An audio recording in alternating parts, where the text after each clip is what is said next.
Everybody here okay? Sorry to keep you waiting, but before we came out and started talking, we wanted to be sure that Frank Rainwater and the Board of Economic Advisors weren't going to forecast another $1 billion or so, since they forecast the last $1.4 billion in just a few months. So the good news is, it's all good news, is this economy, our economy, is humming, just like we planned it. We got people wanting to live here. As long as we educate the young people, keep things safe, keep taxes low, and get the right kind of businesses in and do the smart things, we're going to be just great. South Carolina, I think, is outpacing the rest of the country. And there are a lot of states, a lot of competition, particularly in the southeast, but we are doing well. So I want to particularly thank the members of the General Assembly. There are a lot of people to thank for advice, guidance, and information, and a lot of hard work. But the General Assembly really worked well, and I appreciate it. My cabinet appreciates it, and we're looking for even more and better next year. But this budget, as I say, we got forecasts coming in $1.4 billion more than we thought that we were going to have. Our budget now is $14 billion, and we're not spending all of that 1.4. We're only spending about half of it because we're conservative, and this is a conservative budget. It's a good budget. It's one of the best, and that's why I've only got a handful of vetoes, just 11 vetoes, and I don't think any of them, maybe one or two, only involve money. So I want to thank everybody for participating, and just I'll answer your questions, but just to take a look, overview, is this fiscal year 25-26 includes a record of 80% of the budget proposals that we made, that I made in my office. It includes an income tax cut, another one, full funding, finally, full funding of the armed, certified, full-time school resource officer in every public school in South Carolina. And that's an important thing. I don't know of another state that has that. We have, I think it's 1,284 schools. And when I started on this effort of urging to have those officers, we had about 430 schools had a resource officer. Now, when I say a resource officer, I mean a trained, certified, gone to the academy, taken all the tests, taken the classes, and passed physical fitness and everything else. Armed, fully certified, educated resource officer. We had about 430, and until now, we're 177 schools short. Well, this budget provides enough money for every school to have one. And ladies and gentlemen, that makes a big difference, not only for the safety of the children and the teachers and all of those at the school, but also the confidence and comfort of the parents to know that's one more thing they do not have to worry about. So that's very important. Also, we're getting the teacher pay raise. We're going to make it, I asked, when I came in the office, we were at about $33,000 for a minimum salary for a starting teacher in South Carolina, a qualified, certified teacher. We are now, with this budget, we're at $48,500. That's not enough.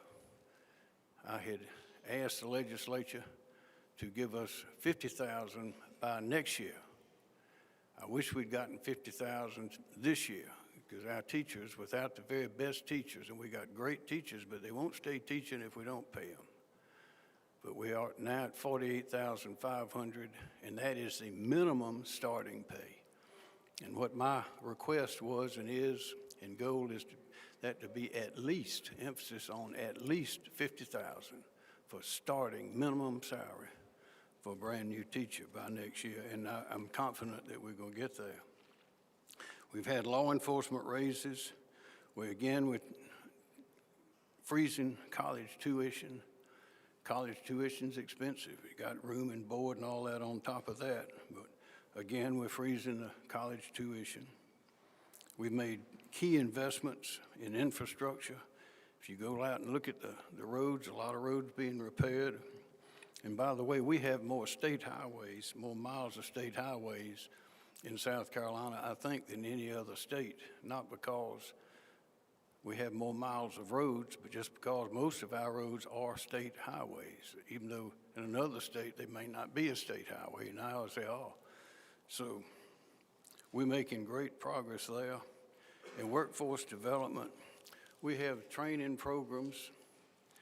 We are I think we're the only state in the country that has programs with our magnificent technical college system, where if you have a business in this country or any other, and you want to see if there's a workforce available to support you in South Carolina, we will send a team to your country and study your manufacturing processes or others and develop a curriculum at our technical college system to train our workers in South Carolina to work in your plant.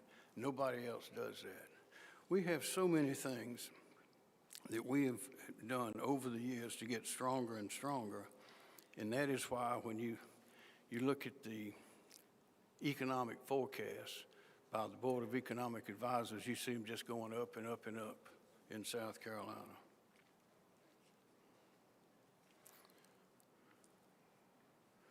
So that is good news, and we do have some. I'll flip through some of the vetoes. Well, what y'all all got the vetoes?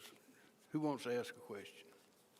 Governor, one of your vetoes is allowing Tier 4 county, school district in Tier 4 counties to hire private security companies to act security.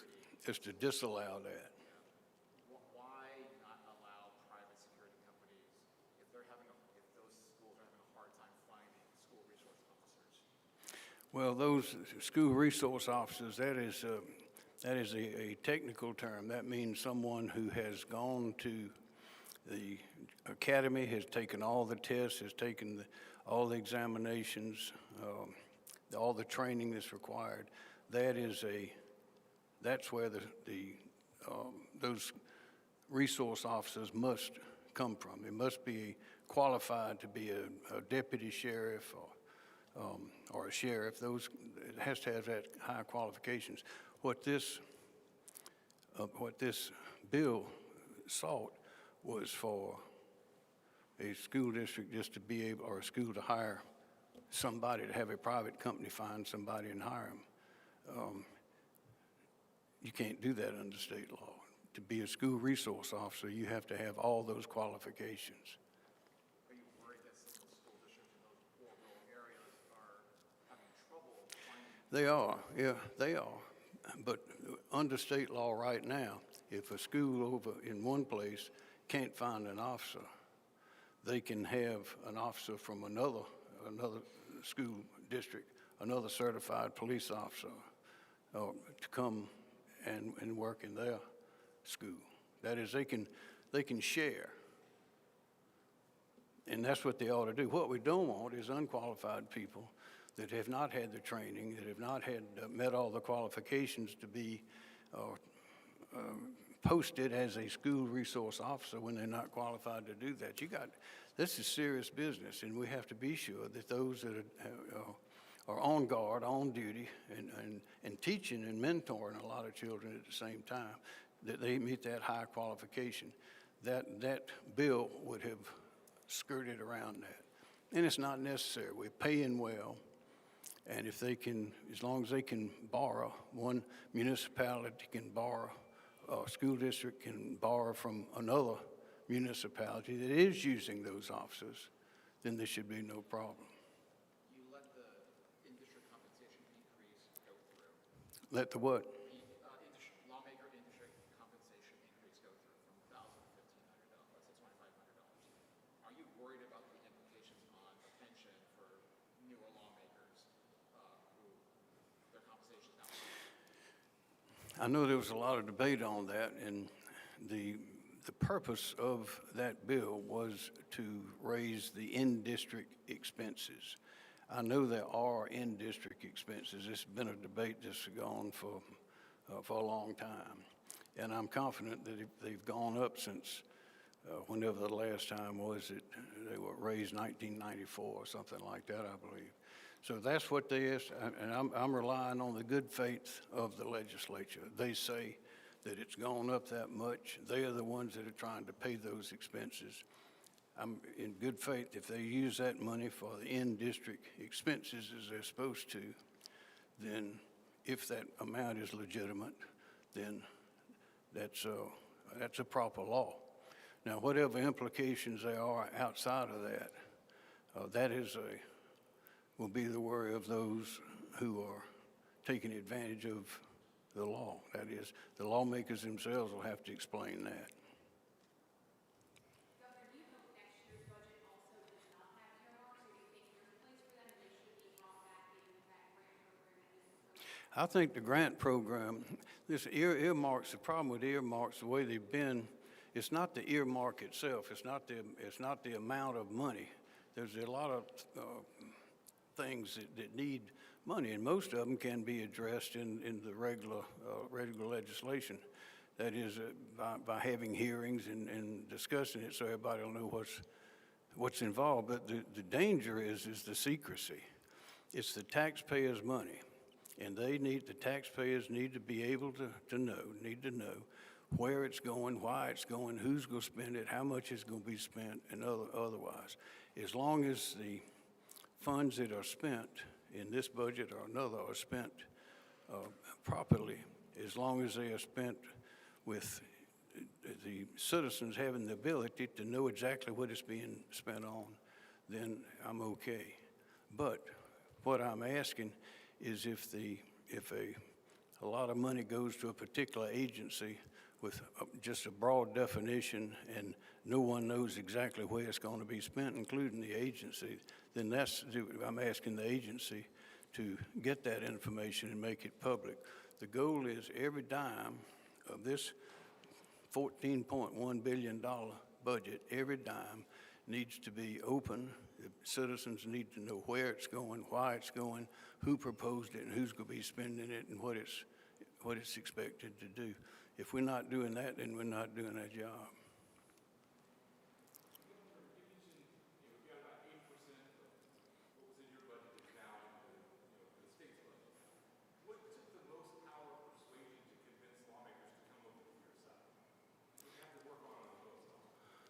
Well, we all been working together for a long time.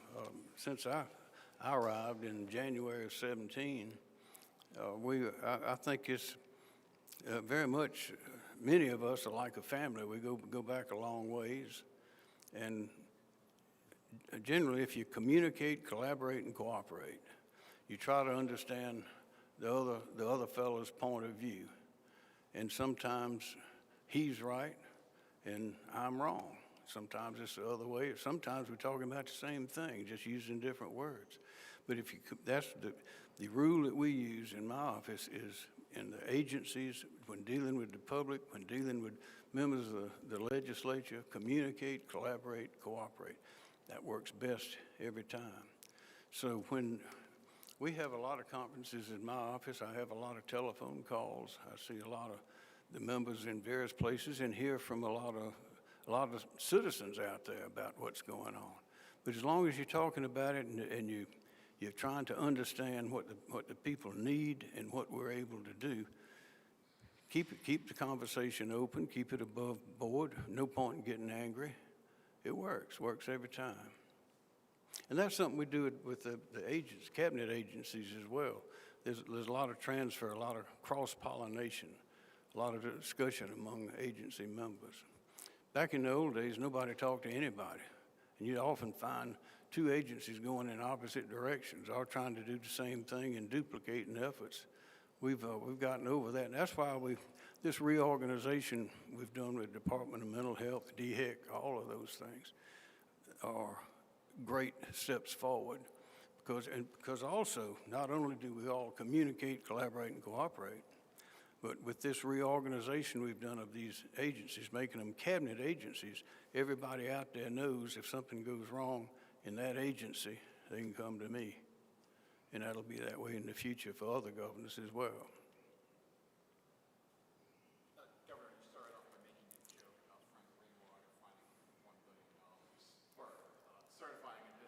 Yeah. Are you satisfied with the way he is projecting revenue into the state? Is he being too conservative? He's pretty conservative, but as you know from this go-around, he was conservative because the actual forecast now is 1.4 billion more than they thought it was 5 months ago. That's good news. He runs a tight ship. Do you think he needs to be more forward with some of these, some of these revenue figures earlier in the process? I think he's doing a great job. I mean, it's impossible to, even the weatherman with all the technology they have now, they can't predict the weather clearly. But he's doing an excellent job. The danger is not when he predicts less. The danger is if he predicts more and we don't have it. That used to happen. It has not happened since I've been here. Governor, going back to the in-district compensation increase, there's been some talk of possibly a lawsuit over that. Are you worried about the potential for a challenge? And you say for the in-district expense?